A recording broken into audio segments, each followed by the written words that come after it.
as promised, now we're back, and this time we're going to go back to Chapter 11 and managing public speaking anxiety. One of the things that I just want to reiterate again is it is the most natural feeling to get nervous when we do speeches. I'd be lying if I told you I never got nervous. You know, in the classroom, certainly the first day of class, I'm certainly not going to say that I get nervous every single time, but when I started recording video lectures, that could spike the anxiety. Sometimes when I have to give presentations in front of full rooms of faculty, or when I'm at conferences and it's a lot of my colleagues who are strangers from all over the country. So preparation is the best thing that we can do. So again, even though I do this all the time in my professional career, there's definitely times I still get bouts of that nervousness. The greatest thing that we could do is use it in terms of that adrenaline. So what the textbook moves into is two major kinds of communication apprehension. One is trait, CA, for communication apprehension, and the other one is state. The difference between the two is the first one is more about personality. So for some people, it might be that communication apprehension happens if they have to make a phone call. And the truth is, with rising technology, it's probably gotten a lot worse for a lot of people, sadly. It might be if someone is meeting people all the time new in classes. Every single time, whatever it might be, it's just ingrained in their personality. Then for other folks, it might just be more situational. So it might be people are very comfortable interpersonally, but then when they have to make a speech. Or it might be that they're very comfortable making a big public presentation, but going on a job interview, that's where the jitters come in. So again, the first one is that it's more embedded into someone's personality, and the second one is context dependent. And this is just a joke. You're going to be absolutely fine in this class. Again, in terms of preparation, when we get it up to it, what I always say is the more you do in the beginning, the less you have to do in the end, and that always is how it goes with nerves too. Remember, like I said in the last video, that's why I'm introducing this a few weeks before we're actually doing the prep work for the speech. I want to give people time to think about it, look at all the ways that we could manage our anxiety, and then we'll get into the workload for it. Like we said in the last video, one of the things that we always want to do is just cope with it. There's honestly not a way that we could just completely eliminate things, but there's always ways that we can manage it. So the very first one is systematic desensitization. Can you tell what that's supposed to be? You have to be a little bit older to understand it. Old school film that gets developed in a dark room. So in terms of exposure. You could even think about it if you were ever afraid of the deep end in the pool. And maybe you took swimming lessons where somebody floated with you more into the deep end. Or maybe there was a parent who helped you out and every single day you kicked a little bit further when it was over your head. So the more that we do things, the more exposure that we get, it's usually less anxiety provoking. If it turns out that this is something that you like, you might want to take COM 105, which is public speaking all the time, and you get to do it again and again and again and again. Whereas in COM 101, there aren't a lot of chances for that. But in terms of practice, absolutely you can do this at home. And the more you do it, I promise you, the more comfortable you're going to get. The second one that the textbook goes into is cognitive restructuring. So if you remember back from earlier chapters, we were talking about cognitive complexity. So cognitive, if you remember, shout it out, means thinking, of course. And the way that we restructure is it to do it in a different way that we think it through. So when we're talking about this huge communication apprehension that sometimes people suffer from, when we restructure our thoughts, a lot of times they're just completely irrational. We think we're going to die. No. Typically what happens is we don't like the way our body feels, right? If it's those physiological responses, we might decide we're not good at something because our heart is beating fast. Well, maybe we could reframe that, just like your heart might beat fast if you're flirting with someone, or right before you're at a concert and your favorite band comes on, or if you're anything like me, if you get really, really scared on roller coasters. Yeah, all those kinds of things, when our heart is beating fast, it doesn't necessarily mean something is going to be bad. So a lot of time when our thoughts are irrational, it's the same kind of thing that we'll do more with interpersonal. If somebody is interested in someone and they're afraid to let them know, or they don't want to flirt because they will die of embarrassment. No, if we're rejected, it might be just one of those things we don't feel very good about. But it's irrational what we often build up in our head. And the truth is, when we do speeches in Com 101, the way that it works is your classmates, I promise you on this, they're so glad that it's your turn, that they're not the ones going that moment. But the truth is, in the other parts of it, is your classmates really enjoy listening to you. I know this just from over 20 years of teaching. People talk about really interesting things, and the research that you do for it, you're going to be looking at things that most of your classmates would probably never do on their own time. So it's interesting to other people to learn about the knowledge that you're giving. So yeah, watch out for those irrational thoughts. The next one that we talk about, calm therapy, is about communication orientation modification. In basic words, what some of the authors of this are saying is to think about it more as a conversation than a performance. You know, when it's a performance, we think about actors on stage playing a role. So in terms of a conversation, it's more formal, right? The other people aren't talking back to you, especially in an online class, but you might choose to go through live on Zoom if you wish. We'll talk about that in a few weeks.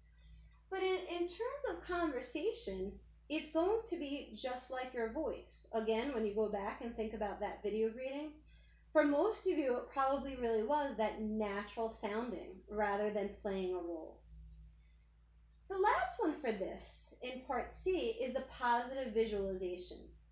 Now, I'm a big believer, not just in positive thinking, but when you set up how you want to do your speech, it's easier to make it happen that way.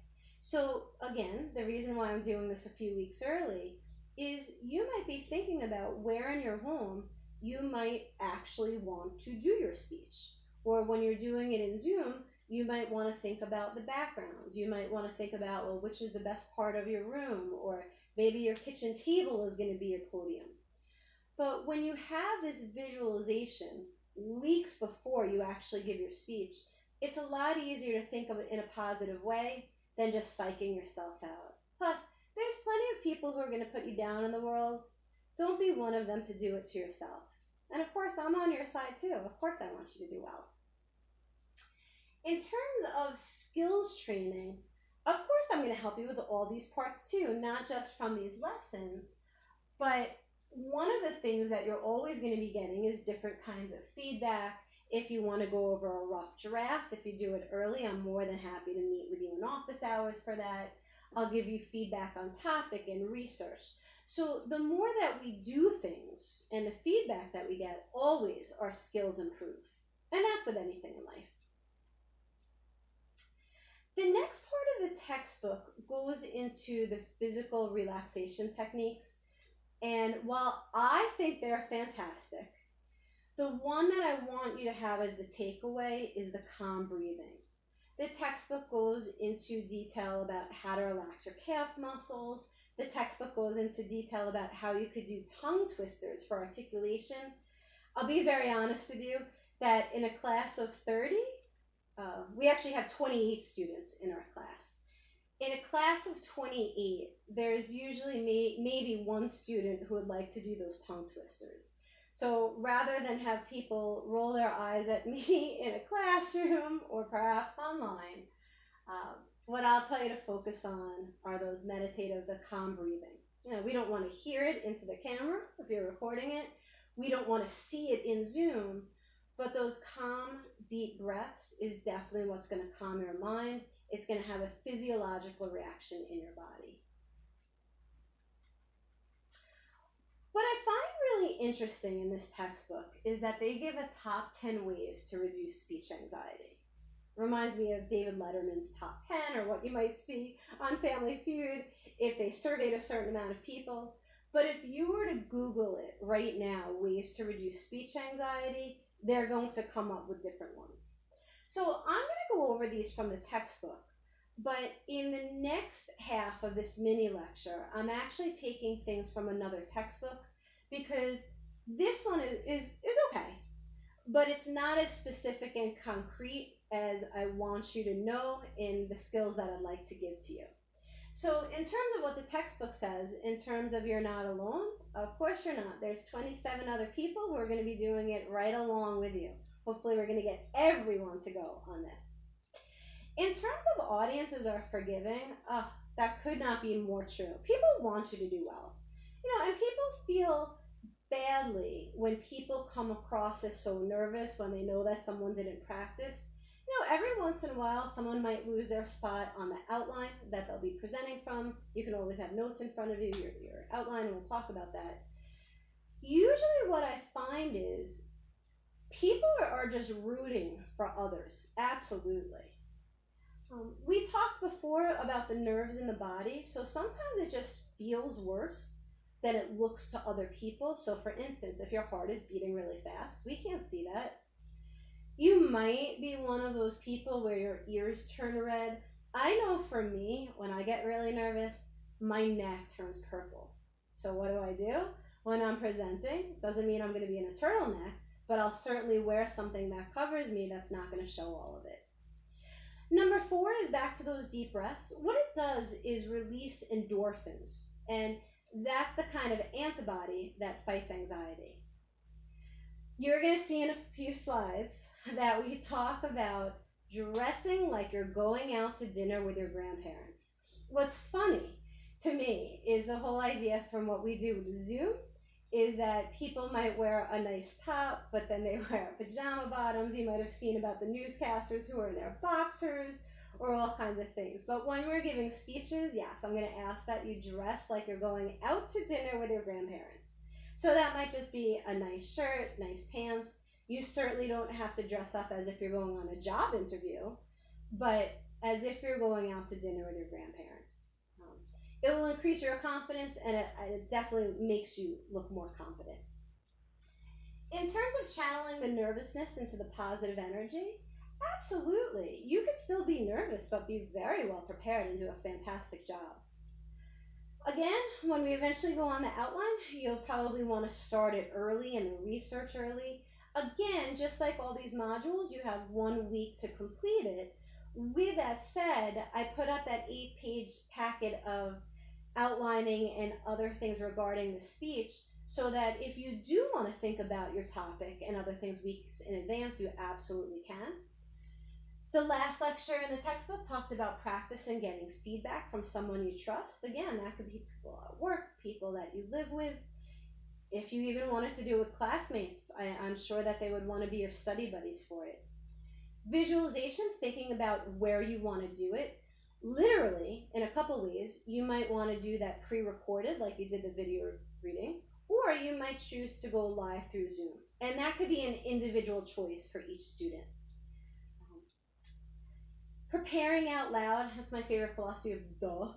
Do you remember the last time or the first time that you heard yourself on an answering machine? Oh gosh, is that really what I sound like? Well, yeah. And that's the only voice we know. It doesn't sound any weirder to us. But the reason why you want to practice it out loud is, first off, to get used to hearing your own voice when no one else is talking. And the other reason is you're not going to know the parts that you know better and some of the parts that you might be stumbling through and need more practice and edits unless you do a run through. It's going to sound very different if you're just looking at your outline and think, I got it, I got it, I got it. And then you go to give your speech and you're like, oh, I don't got it as much as I think I did. So absolutely practicing, like I said in the last video, about 3 to 5 times.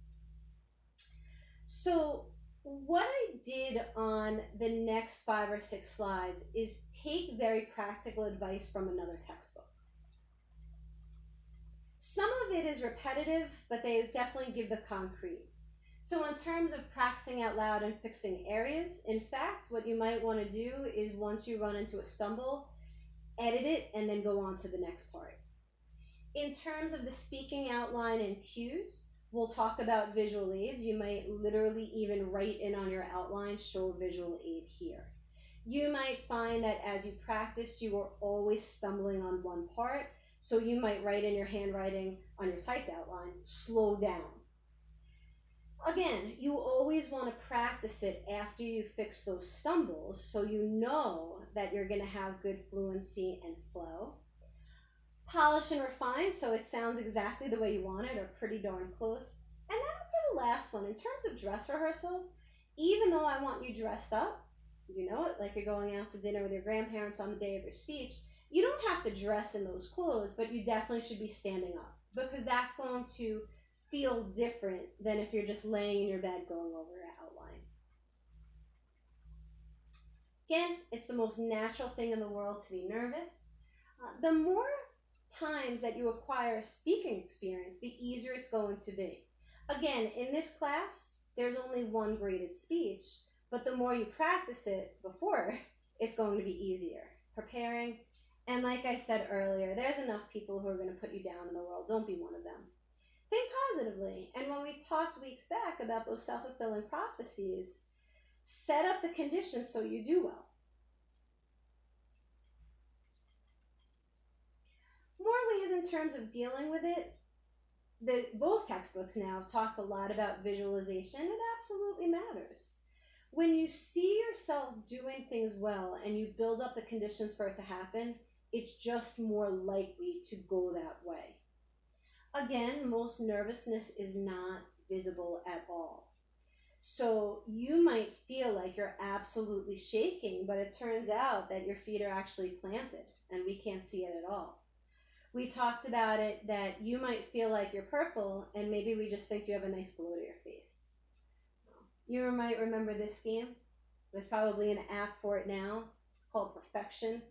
And if people don't get all the different pegs in the holes before the time it blows up at you, please just know I'm not expecting perfection. I'm sure every once in a while you see a couple of hiccups in my videos. I just expect that you practice and you do the best that you can. You can certainly strive and aim for perfection, but none of us actually expect it.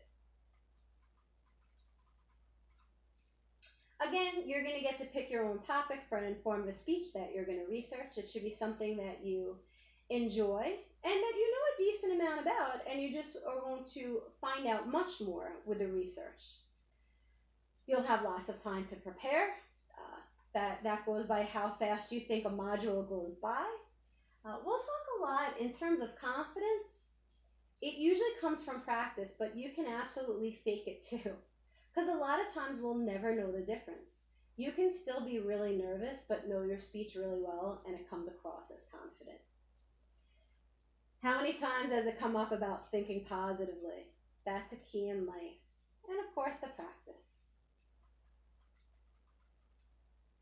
In one of my textbooks from earlier on, one of the parts that I loved is students actually gave advice. So some advice that they give, and in the last video I was talking about which parts you were going to memorize, which was the first line, the main points, the order of it, and then that last line in the conclusion. So what students were saying is absolutely make sure that you know those parts well. In terms of walking confidently, we probably won't see you come up to the Zoom or in the camera. That's more for in the classroom of that advice they gave.